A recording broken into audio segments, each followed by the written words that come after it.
Hello बच्चों, let's read the question. Reproductive isolation is to speciation as selection is to. यानी कि क्या कह रहा है कि जिस तरीके से रिप्रोडक्टिव आइसोलेशन स्पेसिएशन से जुड़ा हुआ है उसी तरीके से सिलेक्शन किससे जुड़ा है. सो देखिए यहाँ पे की कॉन्सेप्ट क्या हो जाएगा, इवोल्यूशन, क्योंकि ये सारे कॉन्सेप्ट्स जो हैं ये इवोल्यूशन से जुड़े हुए हैं. सो की कॉन्सेप्ट है आपका इवोल्यूशन. अब देखिए जब हम बात करते हैं रिप्रोडक्टिव आइसोलेशन और स्पेसिएशन की, तो ये क्या है. रिप्रोडक्टिव आइसोलेशन का क्या मतलब है.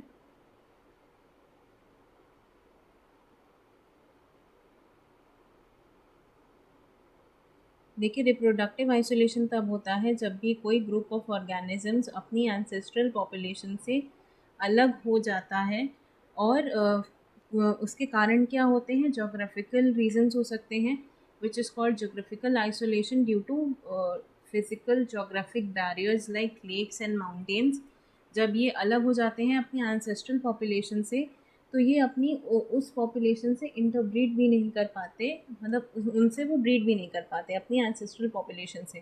तो वो सिर्फ अपने ग्रुप में ही कन्फाइन होकर के ब्रीडिंग करते हैं, जिसकी वजह से रिप्रोडक्टिव आइसोलेशन भी कॉज हो जाता है. सो यहाँ पे when ever a group of organisms और group of population separates from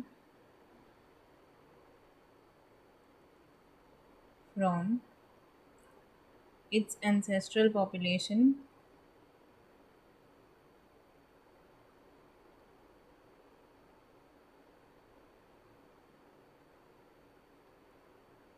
and due to ancestral population due to geographic barriers. वैसे रिप्रोडक्टिव आइसोलेशन होने के काफ़ी कारण होते हैं, लेकिन वन ऑफ द बेसिक और मेन कारण होता है due to geographic barriers like river, mountain, etc.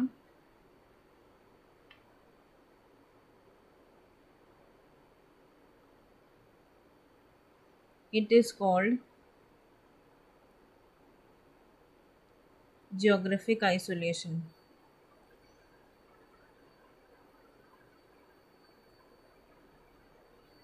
और इस जोग्राफिक आइसोलेशन की वजह से क्या होता है, यहाँ पे ये अपनी एंसेस्ट्रल पॉपुलेशन के साथ ब्रीड नहीं कर पाते, due to which breeding with ancestral population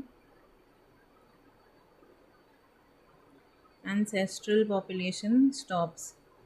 क्योंकि अब देखिए अगर एंसेस्ट्रल पॉपुलेशन किसी और जोग्राफिकल एरिया में रह रही है और ये ग्रुप कहीं और रह रहा है, तो इसकी एंसेस्ट्री के साथ ब्रीडिंग नहीं हो पाती है, जिसकी वजह से it becomes reproductively isolated in a group.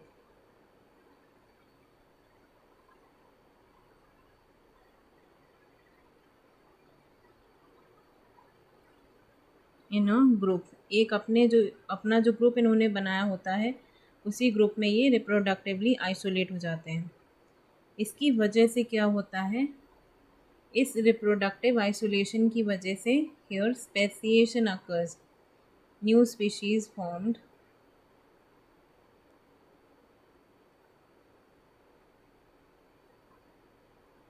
have same ancestral origin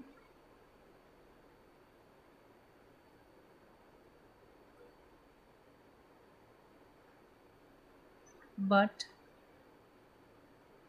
they have different morphologies.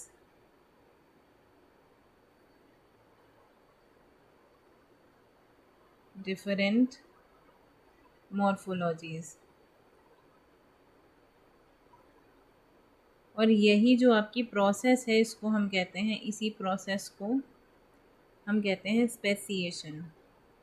यानी कि the process of formation of new species where they have the same ancestral origin but different morphologies is called speciation. So इससे हमें क्या समझ में आया कि ये स्पेसिएशन जो है ये इफ़ेक्ट है द स्पेसिएशन इज इफेक्ट, और उसका कॉज कौन है? इसका कॉज है reproductive isolation. Reproductive isolation is the cause for speciation. So अब हमें इनके बीच में रिलेशन मिल गया, यानी कि अब हमें क्या करना है, हमें सिलेक्शन का रिलेशन ढूंढना है दिए गए ऑप्शंस में से। सो देखिए, सिलेक्शन से यहाँ इनके कहने का मतलब है नेचुरल सिलेक्शन। Natural selection. अब नेचुरल सिलेक्शन क्या होता है? नेचुरल सिलेक्शन का मतलब है whenever species adapt according to the nature, adapt, modify according to natural conditions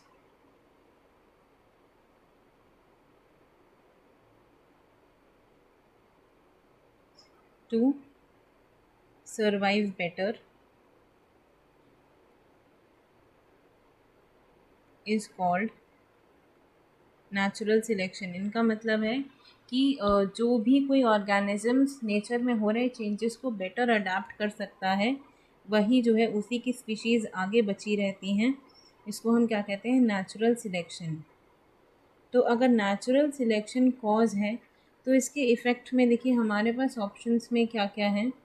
option A adaptive evolution, option B hybridization, option C ecological isolation, या option D polyploidy. So देखिए, सबसे पहले इसमें जो आपका ऑप्शन ए है अडैप्टिव एवोल्यूशन, ये बहुत इम्पॉर्टेंट है, क्योंकि अडैप्टिव एवोल्यूशन की एग्जांपल में देखिए आप, अडैप्टिव एवोल्यूशन अभी हमने बात किया कि जो स्पीशीज़ अपने आप को अडैप्ट कर पाते हैं नेचर के लिए, वही क्या होती हैं, वही आगे इवॉल्व कर पाती हैं, उन्हीं में उन्हीं की स्पीशीज़ आगे बढ़ पाती हैं। तो अडैप्टिव एवोल्यूशन में आप डार्विन फिंचेस का एग्जाम्पल लीजिए। डार्विन फिंचेस, इनमें क्या हुआ था? इनमें original seed eating variety, original seed eaters में क्या हुआ था? बीक मॉडिफिकेशन हुआ था। मॉडिफिकेशन या अडेप्टेशन, और इन्होंने वेरियस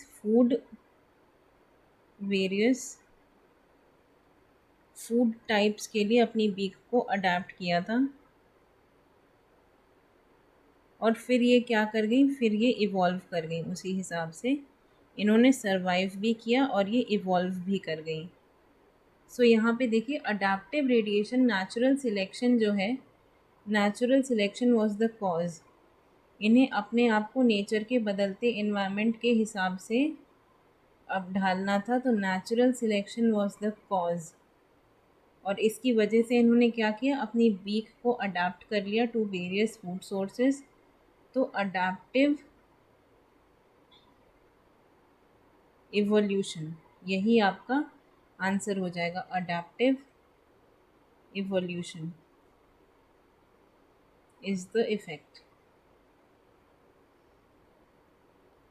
सो देखिए, यहाँ पे आपका आंसर क्या हो जाएगा? Option A, option A. सो देखिए, हम एक बार अपने बाकी ऑप्शंस को भी चेक कर लेते हैं कि वो क्यों गलत है।